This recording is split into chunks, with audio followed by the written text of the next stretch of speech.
কোনোবাই আহিলে মোক কয় যে স্যাৰ আমি মাটিৰ কাম কৰিব গলো 47 চনৰ কাগজ বিচাৰে। আৰে বাবা 47ত ব্ৰিটিছৰ হাততো 47ৰ কাগজ নাই। আমাৰ অসমীয়া মানুহে ক'ৰ পৰা 47ৰ কাগজ দিব? কাগজ বিচাৰিব লাগে বাংলাদেশৰ পৰা অহা সকলক। অসমৰ মানুহক কাগজ বিচাৰি পেলাই কোনো লাভ নাই। এই কথাটোকে মই বুজাব খোজো যে আজি আমাৰ অসমখন পৰিৱৰ্তন হৈছে। আগৰ দৰে অসম নাই। এতিয়া অসমীয়া বা আমাৰ বড়ো ৰাভা আমাৰ মাজত কাটিয়া কৰি পেলাই আমি সময় পাৰ কৰাৰ সময় নহয়। কাৰণ আমাৰ শত্ৰু কোন তাক আজি আমি সকলোৱে চিনি পাওঁ। যাৰ কাগজ বিচাৰিব লাগে তাৰ আমি কাগজ বিচৰা নাই। গোটেই জংগলে মাটিয়ে গোটেইখিনি তেওঁলোকে আৱৰি ল'লে।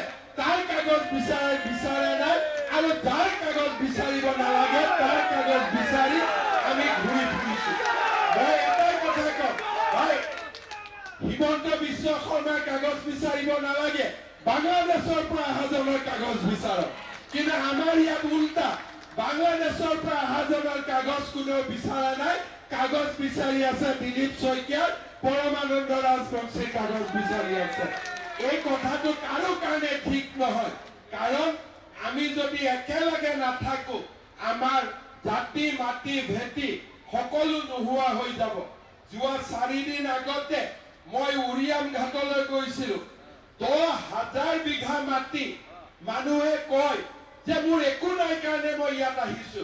তেতিয়া মই এজনক সুধিছিলো যে বাবা তোমাৰ একো নাই, ইয়াত তুমি আহিলা, কিন্তু অসমত মই জন্ম হৈ মোৰে বাবাৰ 20 বিঘা মাটি নাই, তোমাৰ 1000 বিঘা মাটি কেনেকে হ'ল? এই হৈছে অসমৰ পৰিৱেশ। অসমীয়াই শত্ৰু কোন, অসমীয়াই বন্ধু কোন? বড়ো ৰাভা কছাৰী আমাৰ হিন্দীভাষী বঙালীভাষী সকলোৱে আমি বুজিব লাগিব আমাৰ শত্ৰু কোন, আমাৰ বন্ধু কোন।